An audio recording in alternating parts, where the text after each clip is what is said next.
আপনারা জানেন আজ আন্দোলনের ৩৮তম দিনে এসে মাননীয় মুখ্যমন্ত্রীর মনে হয়েছে আমাদের সাথে আলোচনা করা যেতে পারে। আমরা বারবার বলেছি আমাদের লড়াই মহামান্য সুপ্রিম কোর্টে যেমন আছে, যেমন চলছে ন্যায় বিচারের দাবিতে, ঠিক সেই রকম রাজ্য প্রশাসনের কাছেও আমাদের কিছু সুনির্দিষ্ট দাবি দেওয়া ছিল। আমরা মনে করি এই সুনির্দিষ্ট দাবি দেওয়ার জন্য আমরা বারবার বলেছি আমাদের দিক থেকে আমরা আলোচনায় বসতে চাই। আমাদের সদিচ্ছার যে কোনো অভাব ছিল না তা আমরা রেখেছি। আলোচনার শুরু এবং আলোচনার যে ফলাফল উঠে এসছে সেই জায়গা সম্পর্কে কিছু কথা বলতে চাই। তিনি পরিষ্কার বলেছেন আমাদের যে ন্যায় বিচারের দাবি, যে ন্যায়সঙ্গত দাবি, সেখানে আমাদের যে যুক্তি, আমাদের যে প্রশ্ন ৯ তারিখের ঘটনাকে কেন্দ্র করে এবং ৩৮ দিনের তদন্ত প্রক্রিয়াকে কেন্দ্র করে যে গতি প্রকৃতি, সেই গতি প্রকৃতি থেকে তিনি এটা বলতে বাধ্য হন যে সিপি স্যারকে সরিয়ে দিতে হবে। তাহলে এই জয় সাধারণ মানুষ থেকে শুরু করে ডাক্তারি সমাজ, নার্সিং পড়ুয়া, সিস্টার, প্যারামেডিক্যাল ছাত্রছাত্রী সহ এই সমাজের সমগ্র অংশে। আমরা মনে করি তাদের যদি আকুণ্ঠ সমর্থন না থাকতো তাহলে হয়তো আজকে এই জয় আমরা ছিনিয়ে আনতে পারতাম না। তার জন্য সবাইকে ধন্যবাদ। খুব লজ্জাজনক, আমরা যখন তদন্তের গতি প্রকৃতি সম্পর্কে প্রতিটা পয়েন্ট তুলে ধরি তখন তিনি ডিসি নর্থের প্রসঙ্গে যখন আমরা বলি যে নির্যাতনার বাবা মার যে বক্তব্য, যে তথ্য যখন তুলে ধরি, তিনি তার কাছে মাথা নত করতে বাধ্য হন।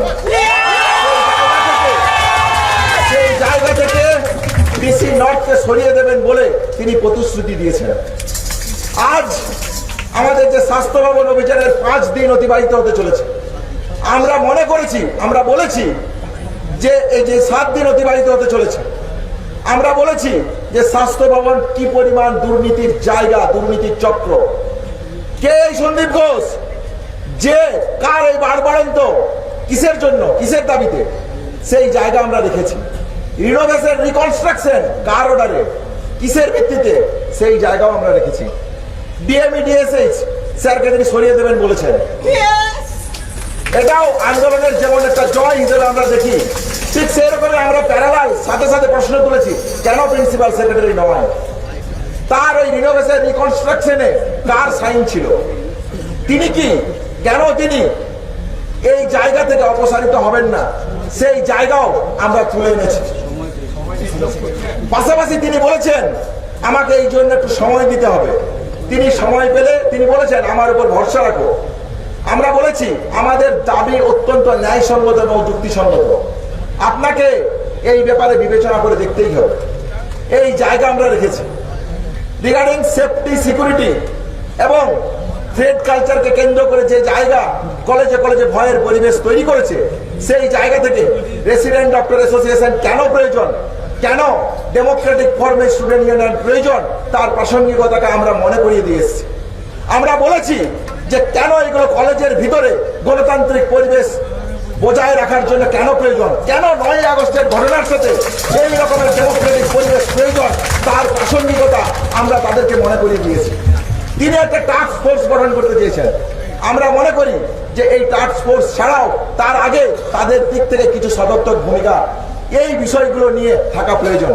তিনি কিছু টাকার স্যাংশন করেছেন, সেই নিয়েও আলোচনা করেছি, কিন্তু আমরা মনে করি গণতান্ত্রিক পরিবেশ যদি কলেজের বুকে না থাকে, যত টাকাই আপনি নিয়ে আসুন তা দিয়ে এই সমস্যার সমাধান সম্ভব নয়। তাহলে এই জায়গা থেকে আমাদের যে দাবি ছিল, আমরা তাদের সাথে আলোচনায় আবার বসতে চেয়েছি।